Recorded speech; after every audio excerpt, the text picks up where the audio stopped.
Eto na nga mga chong, marami tayong PBA updates. Justin Brownlee hahabol para sa Barangay Ginebra. Barangay Ginebra import Tony Bishop o Reynaldo Balkman. Sa ngayon nga mga chong ay meron ng nakitang magiging panibagong import ang Barangay Ginebra sa paparating na panibagong season ng PBA. Dahil ayon nga mismo kay Kinito Henson sa programang Power and Play ni Noli Yala, ay nagbigay nga ito ng clue na letter B ang initial ng magiging pansamantalang import ng Barangay Ginebra. At nakapaglaro na daw ito sa PBA. Okay, may balita ako that the name is close. Last name, first initial is also the same as Brownlee. B. Naglaro na yan sa PBA. Ang matunog nga ay itong si Reynaldo Balkman, pero ayon nga sa ating mga trusted source ay isa nga sa kinukonsider ng Ginebra management at mas malaki ang tsansa na kuhanin talaga ng Barangay Ginebra ay itong former Meralco Bolts import na si Tony Bishop.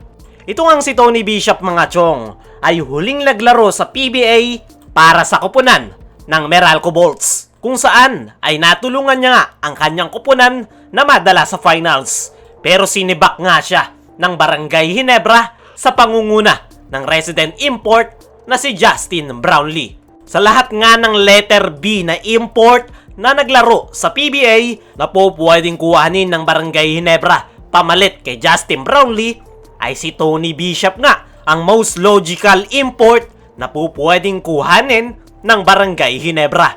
Kondisyon na kondisyon at nasa prime pa ang laro. Po pwedeng nagustuhan ni Coach Tim yung ipinakitang performance ni Tony Bishop noong makatapat nila ito sa finals. Bagay na bagay nga ito sa paparating na Commissioner's Cup, kaya hindi na ako magugulat na kung ito talagang si Tony Bishop yung kinukuha ng Barangay Ginebra bilang pansamantalang import ng Ginebra habang wala pa si Justin Brownlee. Pero hindi rin natin po pwedeng isantabi itong SMC import na si Reynaldo Balkman. Subok na nga ito ng San Miguel Corporation. Naglaro sa SMB, Alab Pilipinas at Mighty Sports. At kapag nangangailangan nga ng emergency import o replacement ang SMC teams, ay ito ngang si Reynaldo Balkman ang lagi nilang kinukuha. Sa ngayon nga mga chong, ay isa kay Tony Bishop at Reynaldo Balkman yung malaki ang chance na kuhanin ng Barangay Ginebra bilang pansamantalang import ngayong conference. Pero kung ako ang papipiliin, ay mas maganda ng itong si Tony Bishop ang kuhanin ng Ginebra.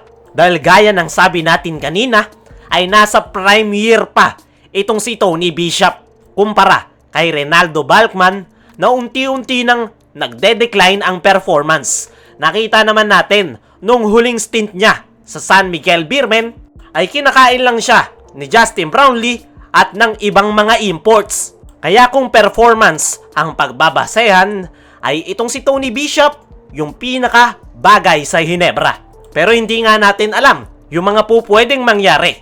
Pupwedeng si Tony Bishop ang kuhanin nila, pupwede ding si Reynaldo Balkman dahil ito yung naaasahan nila kapag kinakailangan ng replacement import. At antayin na lang natin yung magiging official announcement ng Barangay Ginebra kung sino nga ba talaga ang kanilang magiging import ngayong conference. Sa kabilang banda, Justin Brownlee hahabol para sa Barangay Ginebra.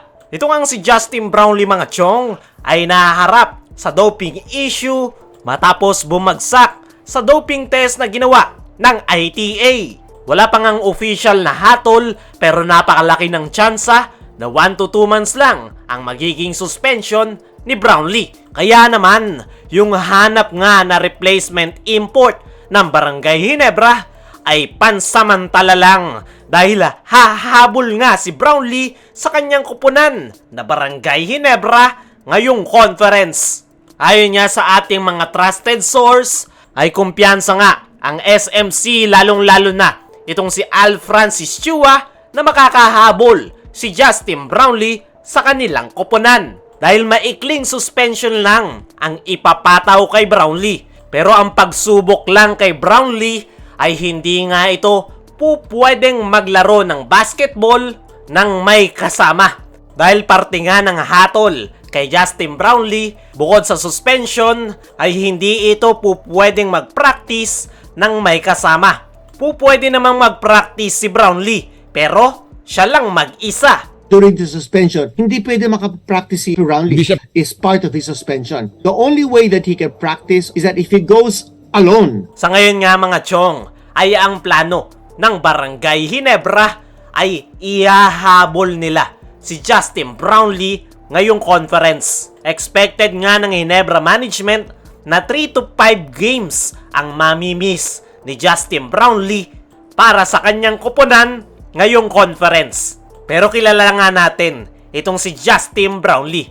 Kahit malate ito ng dating sa Barangay Ginebra, ay hindi magiging problema yung team chemistry dahil matagal na ngang kasama ni Brownlee ang mga Ginebra players. At the same time, ay kabisado na nito yung sistema ni Coach Tim Cone. Sa ngayon ay kasalukuyang nasa US pa itong si Justin Brownlee. At malamang sa malamang ay dun na niya tatapusin ang kanyang suspension bago siya bumalik ng Pinas at maglaro para sa Barangay Ginebra.